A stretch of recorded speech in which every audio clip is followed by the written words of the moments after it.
Folks. Welcome back to Reaction Bite Radio with your host, Kevin Postwaite. We're here today with our special guest, Andy Godwin. Andy is from the Central West Virginia FishingIntel.com, as well as being a tournament angler in the state of West Virginia who is very well known, especially around the Burnsville, Sutton, Stonewall section of the universe in bass fishing in West Virginia. He and his brother Mark have taken a lot of money from a lot of us. We're always happy to talk to Andy about what he's got going on. So, Andy, how are you doing? Well, we're doing really good. Appreciate the time with you. Yeah. So, tell me about Central West Virginia FishingIntel.com. Well, it's a website that I started a few years ago. We give fishing reports. On the site, I give a lot of fishing tips and videos. That covers, it's a subscription-based site that, if you look up a fishing report, some interviews, you have to subscribe to it. But a lot of the stuff we put out is not for free. Okay. So what's the subscription rate?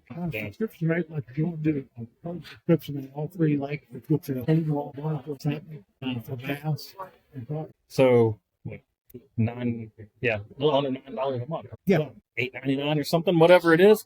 Less than $10 a month, you can find out what's going on in the Three Lake region here in Central West Virginia, which is the majority of bass fishing lakes right here. And the one thing people might spill the beans a little bit is some of it's transferable to other lakes. So if you know what's going on in these three, you can have an idea where to start on some of the others around. Wall, Summersville a little bit. Summersville is kind of its own thing, but if you know these three lakes, you're in pretty good shape as far as where to start if you're fishing somewhere else too. You're welcome. I know your dad. But anyway, so I had the best of both worlds. Within 15 minutes, I could be fishing the Logan Reservoir, Burnsville, or Highland Reservoir, Sutton. So I learned how to catch fish in all those. I've caught fish on just about I have caught fish on all 5 different types of water that can fish. Tidal water, man-made lakes, natural lakes, tidal rivers, large rivers. Yeah. So if you want to be a really good fisherman, you need to diversify to catch fish on all kinds of different bodies of water. Mm-hmm. Yeah.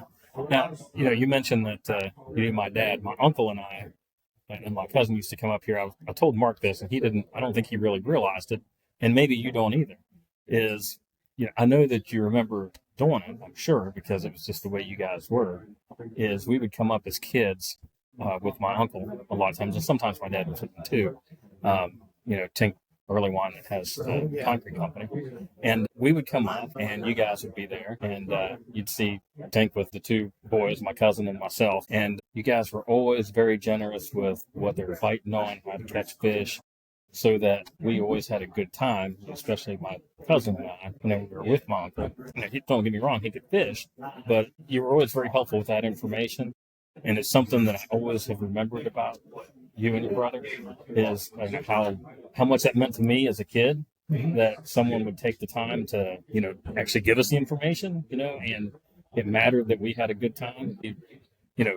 We've talked about that a lot over the years, my cousin and I, and my uncle and I, about, those Godwin brothers are really, really great about, like, if they told you something, you could take it to the bank as far as, what fish were biting on, and, how much time it saved trying to, find fish and all those things. So I think it's great that you're doing that with Central West Virginia Fishing Intel, because what people don't realize is you've been doing that your whole fishing career, and you're giving away for free what, and you still do. But that's a small, and trust me, we would have paid $9 a month to get that information easy, because if you're coming here and fishing, it's easier to catch fish if you know a little bit of what's going on. But I've always appreciated that. And it was something I remember, 30 some years later, little kids on a boat dock waiting to go fishing, and you guys telling us what we can catch fish on. And that's just it's a big thing. And I love that you guys did it way back then. And that's something I can continue to do now. I see kids on docks and with their dads and grandpas, and I'm always trying to point them in the direction of, hey, this is something we can get some bites on, because it was done for me. And I was believing playing it forward. That's always something I appreciated about you all, and in this area. Always very generous with your time and with your knowledge. I appreciate that. I think we're the one part of the fishing. Yes, I can, yes, he did. that's kind of what my faith is. We put a lot of videos of how to do. I know about me and JC did a rigging ship, chamber fishing is really. Carries 8 foot and 6 of the boat for me. Yeah. Done. So, you can kind of learn different things. The thing about it is people don't understand. You can learn something from anybody. If you can. I mean, people will say, well, I was fortunate. I fished with my buddy Russell Smart. One guys from the West. Me and Ed. I grew up fishing with Ed Brown. Of course, me and Mark and my dad taught us a lot about fishing. We grew up on the banks of the river and we were fishing before it was a lake. Yeah. Yep. It's amazing how, everybody in our life contributes to that bank of knowledge that you had. You mentioned, like I grew up in Grantsville most of the summers with my uncle. We fished a little canal, smallmouth fishing. Burnsville, of course, was the lake we came to all the time. Sometimes Stonewall, but not as often because Stonewall was pretty new back then.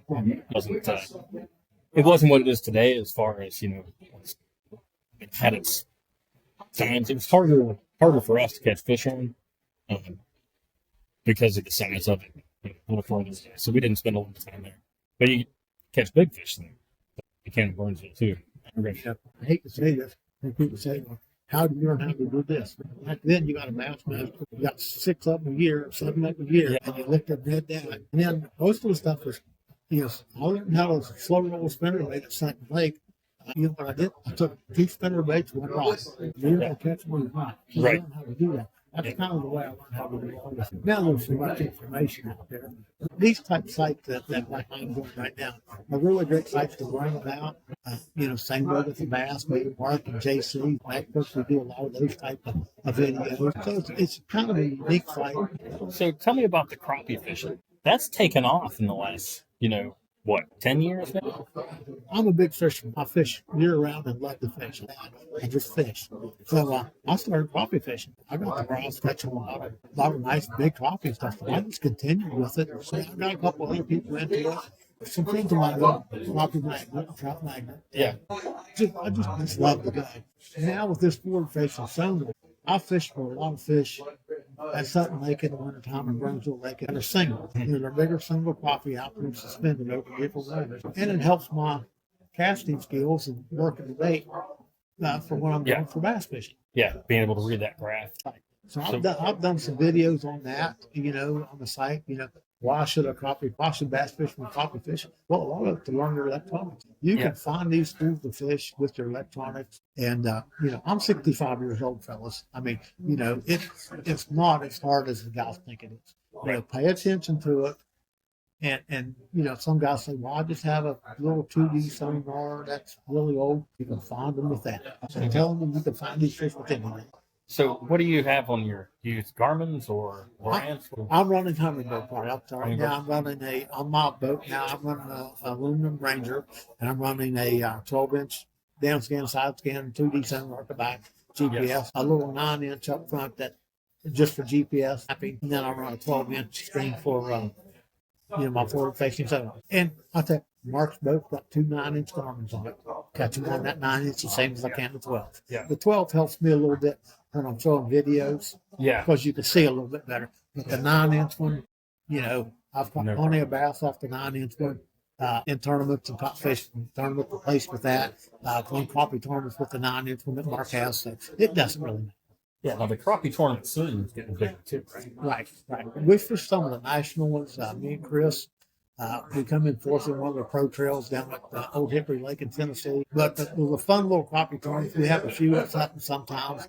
And Daniel at the Burnsville at the boat dock there. I used to run some tournaments there, but I passed them off to him because it's easier for us to do it. Right. And I couldn't do them in the springtime because I was bass fishing. So it kind of hurt a lot of the guys. So we like to have them in the springtime. So, how long have you done the West Virginia Fishing Intel? This is my third year. Third year. And you have, you said you have how-to videos. Fishing report. If I'm in here to fish, like Pittsburgh area, the GC area, down there, I can look at the site, keep up with what the fish, where they're doing, what's response, or not response. He's a bass guy. And he said, I can keep track of them. And he said, I'm coming down for a weekend. I don't have to spend 2 days looking for them. Right. I can spend, half a day looking what you're pointing in that direction and find the fish, and makes it easier for them to catch. The crappie stuff is really taking off. They're easy to catch and good eating if you like them. Right. Yeah. There's a lot of them. I'm not a big fish eater, but a lot of people are. Yeah. Yeah. I'm not either. Bass like it. Yes, they do. I tell people all the time. I've caught a lot of bass in Burnsville with crappie in them, like big crappie. They'll eat a much bigger fish than what people think they will. Yeah, number one food source. Yeah. They like them bluegill. Yes, they do. Yes, they do. Anything, any kind of forage fish. So, what do you got going on this year other than your fishing intel? What you? Nothing. I think I'll fish the Bass Festival, which we always do, which we fished it now for like 20. This will be like 29th year. I don't know what else we're fishing. We'll fish the Bass Federation, West Virginia Bass Federation, Buddy Trail, and then we might pick up a couple of others. We usually fish that High River Challenge, but if I could pick up something here at home to fish, I will. It's hard. We ain't made a decision on that yet. It's just you fish that trail too, and it's a little hard for us, especially with the championship on the off limits rule that they have. I just, I have to spend too much money going over and practicing for 2 days, waiting a week. Right. It's just a little bit. Even the festival now is a little harder than it used to be for us. Used to be we competed real well. We had several top 10 finishes. Now I'm in the 15 to 25 if I get a check. And that's because I don't get to practice that day. Yeah. Yes. I understand. Yeah. And I live down in Ripley. I'm closer to Ravenswood now, so pretty much. Yeah. It's like me coming over to fish the lakes, really. Yeah, I've had a second and a third. Some big fish. I think I've got 3 times big fish over here, but I'd like to win it. Just never had a chance to. So what I'm hearing is you need to expand to Ohio River Intel, .com, so then you can, somebody can know what's going on that side. Yeah, this is a fun thing. Truman Lake, Mark Twain Fishing Lake Intel out in Missouri. Bass and Bob was bought out in this area because I happen to know who Bob was, and that basically was kind of my retirement gig. Yeah, that's cool. They could use one for Santee Cooper. Got a place down there. Man, that place, it's so big that it's, it always takes me 2 or 3 days to figure out what's going on. So if you have someone, I had a really good friend that lived down there. He passed away during COVID. So, it's a lot harder to go down because you're waiting you got to, unless you just get lucky and land on them, just kind of a lucky guess on where they think they're going to be, then it takes a few days to really get them figured out where they're at and what they're going. So I think it's great that you're doing that, and then we can, really cut the time down for Great. So it just kind of makes it a little bit easier. I had a gentleman come in today here to show me. He moved up in Florida, and he come in. He messaged me, saw that I fished Thursday, and caught some fish in the snowstorm. And he said that.